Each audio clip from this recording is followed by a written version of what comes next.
Hey there, Solstikai here, and welcome to the manga review of Astro Royal.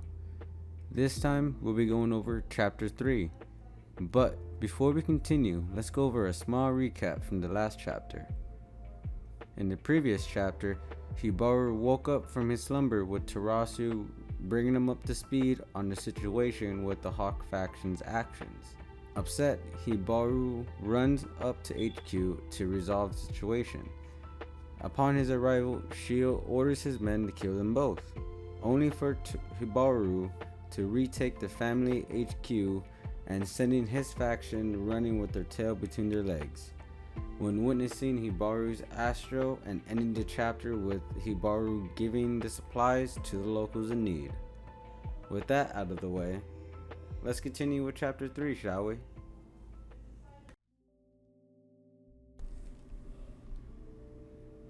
The chapter begins not too long after the previous one, with Hibaru finding his father's trusted advisor, Genji Yabana, beaten and captured.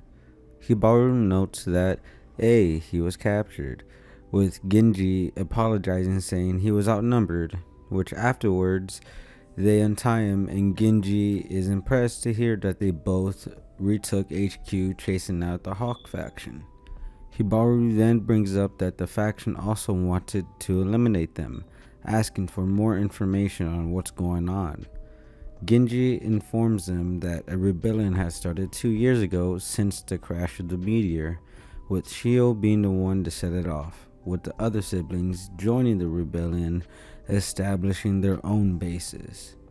He further elaborates, stating that they are fierce and won't go down without a fight, showcasing the siblings who are mainly involved in the rebellion, proclaiming to pull the family together in this time of crisis. Starting with Shio Yasurugi and Sasuke Yasurugi, the first and second adopted sons sticking together, roaming the city. The third adopted son, Torazo Yasurugi, with his faction patrolling. The fifth adopted son, Goshiki Yasurugi, who is relaxing in his office. Moreover, we see the ninth and eighth adopted sons, Tarai and Shikaba Yasurugi, atop a building looking down below. And finally, ending on the 11th and 10th adopted sons, Ko and Koran Yasurugi, together roaming the city as well.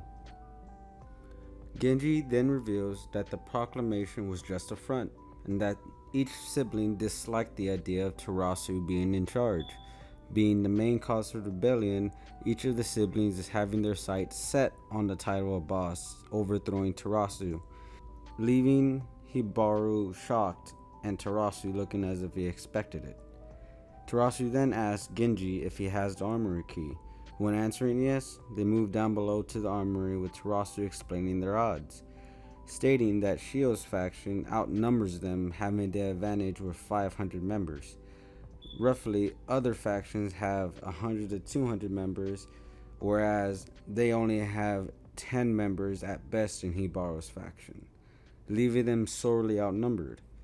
As they enter the armory, Terasu is glad to at least have control of HQ, thanks to Hibaru's actions allowing them to strap up and load up. Hibaru is shocked to hear the notion to use firearms against their siblings, but Terasu says that the weapons will even the odds out. Hibaru continues to try to talk down Terasu, since if he uses firearms, it'll just erupt into an all-out war in the city.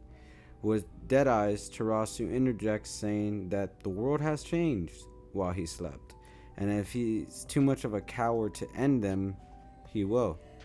Hibaru continues to try to reason with Terasu, but Terasu interrupts him and says that he's too soft and that he must be cruel. Furthermore, Terasu reminds Hibaru that they aren't even blood related and that they might as well be strangers, leaving Hibaru in silence. Hibaru then walks away without saying a word, but as he gets to the door, he tells Terasu to follow him.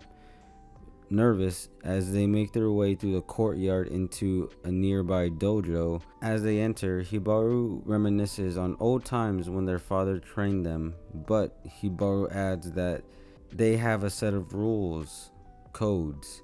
One of them states that if the siblings were to have a disagreement or have a fight of some sort, that they would settle it with a fist fight. He then turns and challenges Terasu to a code throwdown. But Genji tries to rationalize with Hibaru, saying that the code throwdowns are all-out fistfights where no outsiders can intervene or stop it. Hibaru then continues to angrily challenge Terasu to a code throwdown.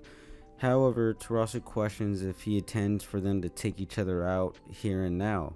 But interrupting, Hibaru grabs his pendant ready for the smoke, prompting Terasu to do the same, clearly agitated with Hibaru's answer. Starting to fight, Hibaru bum rushes Terasu, activating his Astro, winding it up, but calmly Terasu activates his Astro, summoning a transparent shield blocking Hibaru's strike, catching Hibaru off guard.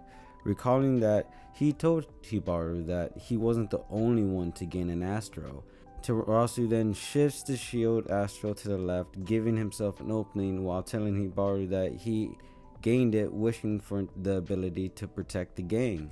As Terasu delivers a nasty uppercut, lifting Hibaru in the air, exclaiming that there will be a war in Tokyo, continuing to add that they need weapons in order for them to take control, while delivering a roundhouse kick to Hibaru's face, knocking him down to the ground. Terasu pins Hibaru, explaining that it's kill or be killed, and that's the situation that they're in. And if Hibaru can't stomach it, then he'll do it himself, looking to end the fight. When abruptly Hibaru yells that still it ain't right, shoving Terasu off with his arm Astro. Then after they both recover on their feet, Hibaru tells Terasu, telling him that he's completely wrong, and continues by blitzing Terasu, whom prepares himself for the incoming attack. Furthermore, Hibaru continues to shout, saying that it ain't about killing or being killed, as he continues to strike Terasu's shield Astro. With each strike, he pushes Terasu back further and further until Terasu gets knocked off balance against the wall. But with his final strike, Hibaru stops right before Terasu's face, point blank, and states that it's just a scuffle between brothers and that it's not something that he should be overreacting over, and that they all have fought before, time and time again, but that they all shared good times as well. After shedding some tears, Hibaru tells Terasu to not say that they're nothing more than strangers, leaving him stunned. Hibaru then walks away and sits, turning his back to Terasu, ending the fight, shouting and yelling at Terasu to never utter those words again, giving both Genji and the old shopkeep some relief, knowing that that's what got Hibaru all worked up. Terasu then apologizes to Hibaru, conceding to his feelings, naming him the victor. Hibaru wipes away his tears, saying that he loves all his siblings, including Shio, stating that he'll face each one of them and convince them to join their faction, adding that if he can just have a chat with them, he knows that they'll understand. Terasu agrees, suggesting that they should go pay a visit to their brothers, leading to the next day where they ride into Ibukuro Prefecture, noticing that the area barely took any damage with people out as usual. When driving through, Hibaru is concerned to leave Genji to babysit, but Terasu reassures Hibaru, reminding him that Genji was their father's advisor. Calmly, Hibaru expresses his anticipation to see their siblings, but Terasu asks if he is sure if he wants to get Kuran first, with Hibaru confidently saying, yeah, since he is a man amongst men, boasting of his reputation of being ruthless and the leader of the gang's Ibukuro branch, and climbed up the rank solely on skill alone. As we see the 10th adopted son, Kuran Usurugi, chilling in a bar with some protection, leading this chapter to the end.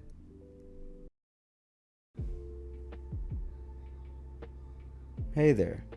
glad to catch you at the end of the manga review of Astro Royal Chapter 3. Next, we'll be moving on to Chapter 4, obviously. But if you really like these chapters or somewhat enjoy them, why not leave a like or a comment? And subscribe if you enjoy content similar to like this. There's other things I would like to bring to the fold, but would have to find time to do so. But don't want to babble on too long. I hope you enjoyed the video and have a nice day.